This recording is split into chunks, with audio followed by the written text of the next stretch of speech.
आज माओवादी हो भन्न पनि लाज लाग्ने र यति धेरै निकृष्ट र घटिया काम गरेको छ। तपाईहरु हेर्नुस्, माओवादीले संसद बन्द किन गर्यो भन्दाखेरि रमेश लेखकको राजीनामा चाहियो भनेर गरेको थियो, अथवा चाहिँ नि रमेश लेखकको सम्बन्ध भिजिट भिसा पर सम्बन्ध छ भनेर गरेको थियो। के भनेका थिए सुनौ। यो इस्यु त्यसै छोड्न सकिने इस्यु होइन, धेरै गम्भीर इस्यु छ भिजिट भिसाको इस्यु। यसमा चाहिँ गृह मन्त्रीले नैतिकताको आधारमा राजीनामा दिएर छानबिनको लागि सहजीकरण गर्नुपर्छ। अब यो भइसकेपछि आज माओवादीले केमा समर्थन गर्यो भन्दाखेरि अब भिजिट भिसा र अध्यागमनसँग सम्बन्धित विषयका सम्बन्धमा अख्तियार दुरुपयोग अनुसन्धान आयोगले अनुसन्धान गरिरहेकै छ हैन।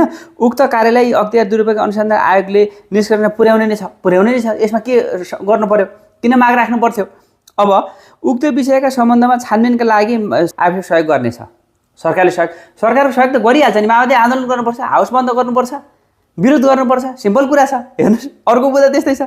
अध्यागमन र भिजिट भिसाको सम्बन्धमा विगतदेखि देखिएका समस्या समाधान गर्न नेपाल सरकारले आवश्यक अध्ययन एवं छानबिन गरी नीतिगत कानुनी संरचना सुधारका लागि उपयुक्त व्यवस्था गर्ने ठोस पहल गर्ने प्रतिबद्धता नेपाल सरकारले गर्छ। ठोस पहल यो नेपाल सरकारको कामै हो। माओवादीले 17-18 दिनसम्म किन बन्द गर्नु पर्थ्यो? माओवादीले भने के छ भन्दाखेरि यो माओवादीले कि पहिला यो बन्दै गर्नु पर्थेन, सिधै समर्थन गर्नु पर्थ्यो हैन। अब समर्थन नगर्ने विरोध गर्ने, अब अहिले आएर यस्तो कुरा गर्ने भने एकदमै धेरै ठुलो यो घात काम हो।